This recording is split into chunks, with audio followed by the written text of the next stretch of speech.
So here's our last problem. What we have is a 1,500 kilogram car going from A to B.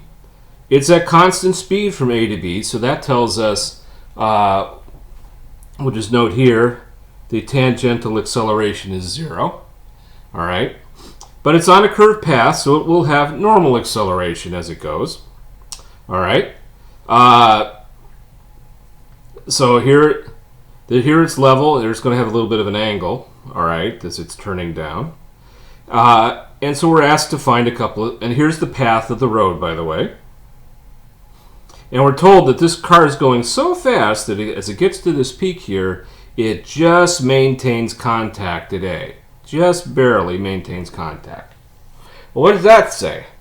Well, that says that the road is not pushing up on this thing. The normal force keeping it from falling through the road is 0. So that's what we get out of this. Okay. So, and then at B, this is only at A, so at B we would have a normal force that we'd expect to be there. So we're asked to find, how fast is it at A? Now once we know how fast it is at A, we know how fast it is at B because it's going at constant speed. And then we're asked, find the normal force at B. The normal force at A is, because it just maintains contact, the normal force will be 0. All right.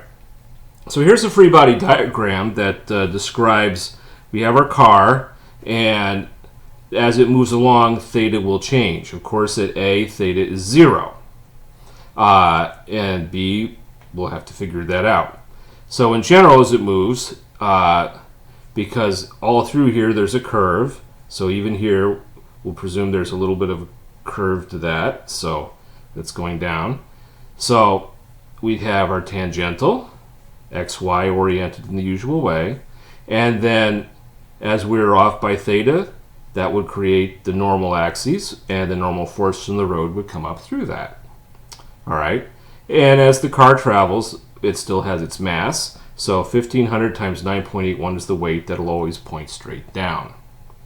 So this little picture here will allow us to count for A, where theta is 0, and B, where theta is currently unknown. All right, so let's deal with, first we are going to deal with the situation at A. So if I look at this in general, if I sum forces along the normal, all right, we are going to have coming down 1,500 times 9.81 cos theta.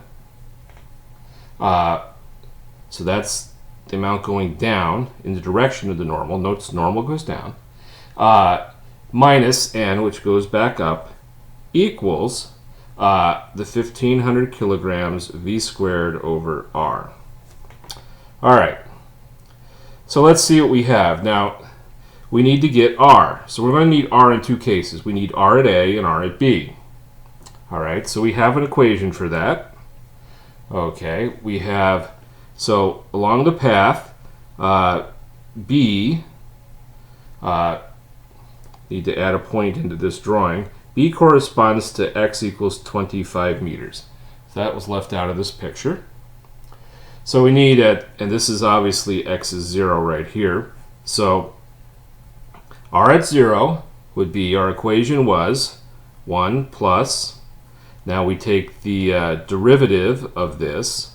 Okay, so derivative of 25 is 0, so I take the derivative of this, I get minus 2x over 200. Minus 2x over 200. This is squared, bracket, to the 3 halves. Second derivative is on the bottom, that's minus 2 over 200. Okay. And evaluate this at x equals 0. Okay. This will produce a negative sign. The 0 goes here, that's 1 over this. Ignore the sign. Just ignore it. All right, and so we get 100 meters. All right, r at 25, same concept. 1 plus minus 2x over 200 squared bracket 3/2 minus 2 over 200. Again, we'll get a negative. We're going to ignore it. All right. We'll evaluate this at x equals 25, and we come up with 109.52 meters. All right. So let's move this up just a tad and give some more space. So what do we have? If we're looking at A in this equation, theta is 0. Okay, this angle here would be 0 at A, so that's cosine of 0 is 1. It's just barely in contact, so the normal force is 0. Okay, well that means I just have one unknown. 15 times 9.81 equals 1500 v squared over r, which I know is 100 meters. So I can solve for that directly. Let's just write that down. 1500, 9.81, cosine of 0 is 1, equals 1500 v squared over 100. Solving, we get VA is 31.32 meters per second. And that's constant. All right. And we can vectorize this as follows. Now B. So for B, we know a lot. If we go up to this equation, this is going to be 15 times 9.81, fine. Cosine theta we don't know. N we don't know. But 1500 v squared over r, we know all that. So I need to figure out either this or that. So the path is known. All right? So I know the equation of the line right here. Therefore, I know I can get the slope. If I know the slope, then I can get that angle. So that's the next step. All right? So dy dx at x equals 25. That's the next most important piece of information. So that's minus 2 on 200 times 25 gives us minus 0.25. So that's slope. Okay. And tan theta, so we got to know when we can have the tangent of theta is 0.25. If you solve for that, that means theta is minus 14.04 degrees. Okay? This is obviously the negative sign. All right, so now we know this, so we stick this into there. And so we'd have 1500, 9.81 cos of minus 14.04. Okay, which is actually a positive number, so that works out.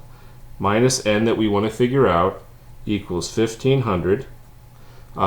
Velocity is the same at 31.32 squared over radius is now 109.52. All right, one unknown, solve for n. N at B, the normal force, is 840.3 newtons.